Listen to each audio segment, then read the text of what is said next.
সবশেষে রয়েছে গ্রন্থ পরিচিতি। আমাদের আজকের গ্রন্থের নাম দোয়া কবুল হয় কিভাবে, লিখেছেন ডক্টর মোহাম্মদ জাকারিয়া।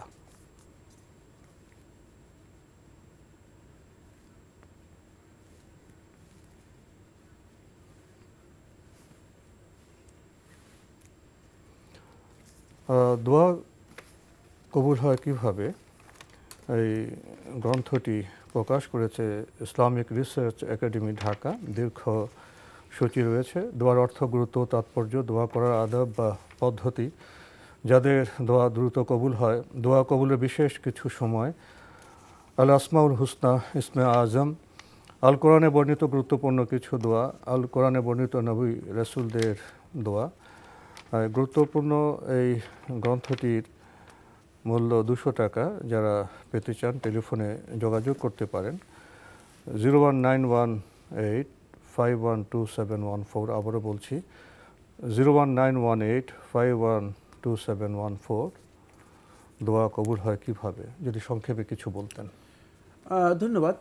দোয়া কবুল হওয়ার কতগুলো মৌলিক বিষয় আছে, যেগুলো প্রত্যেকটি ব্যক্তিকেই গুরুত্বের সাথে বুঝতে হবে। তার মধ্যে প্রথমত হচ্ছে নিজের উপার্জনটাকে হালাল করতে হবে, খাবারকে হালাল করতে হবে।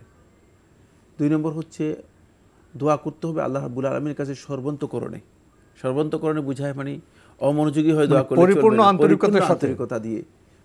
আন্তরিকতা দিয়ে দোয়া করতে হবে।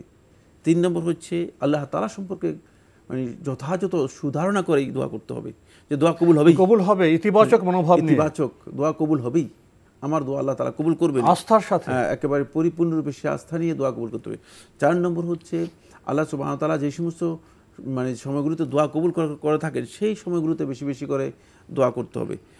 দোয়া কবুল হওয়ার জন্য আমরা অনেকেই অনেকটা আগ্রহী এবং সবাই চাই আমার দোয়াটা কবুল হোক, কিন্তু অনেকেরই দোয়া কবুল হয় না। কেন, সেই বিষয়টি জানা আমাদের খুবই দরকার। এই জন্য মূলত দোয়া কবুল হবে কিভাবে, এটা জানলে আপনি সেখানে এই বিষয়গুলো পেয়ে যাবেন। কিছু কিছু বিষয় আছে যেগুলো দোয়া কবুল হওয়ার জন্য প্রতিবন্ধক, সেগুলো যদি আমরা না জানি তাহলে আমাদের দোয়া কবুল হবে না। এই জন্য এই বিষয়ে আমাদের জ্ঞান নেওয়া খুবই দরকার। আশা করি আপনারা উপকৃত হবেন ইনশাআল্লাহ। আপনি শুরুতে বললেন যখন দোয়া করব আস্থার সাথে দোয়া করব এবং অনুভব করবো যে আল্লাহ আমার দোয়া কবুল করবেন, কিন্তু এক্ষেত্রে অনেক অস্থির হয়ে যাই। হ্যাঁ, এখানে কোনো তাৎপর্য আছে? হ্যাঁ, যে ব্যক্তি অস্থির হয়ে যাবেন তার দোয়া কবুল হবে না। কারণ আল্লাহ সুবহানাহু ওয়া তাআলা চাচ্ছেন যে আপনি আল্লাহ তাআলার কাছে বারবার ধন্যবাদ দেন, বারবার বলেন। আপনি হয়তো মনে করতেছেন যে কি রে, আমি যেটা চাচ্ছি সেটা দিচ্ছে না কেন।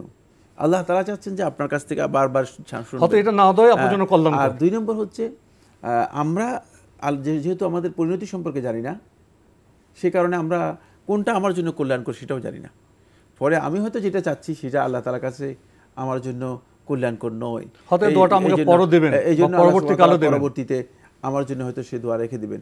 ফলে এই দোয়া কবুলের পদ্ধতি কি সেটাও জানতে হবে, স্বরূপ কি সেটাও জানতে হবে। আজকে আমরা সংক্ষেপে কিছু বললাম। প্রিয় দর্শক, তো এখানে শেষ করতে হচ্ছে। আপনাকে অনেক ধন্যবাদ। আপনাকে অনেক ধন্যবাদ। প্রিয় দর্শক, আমরা খুবই গুরুত্বপূর্ণ বিষয়ে অবগত হলাম।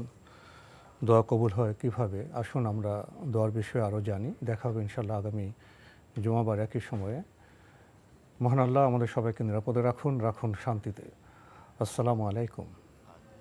আমার রব, এই রবি আমার সব, দামে দামে তুন মনে তারি অনুভব। আল্লাহ আমার রব, এই রবি আমার সব, দামে দামে তুন।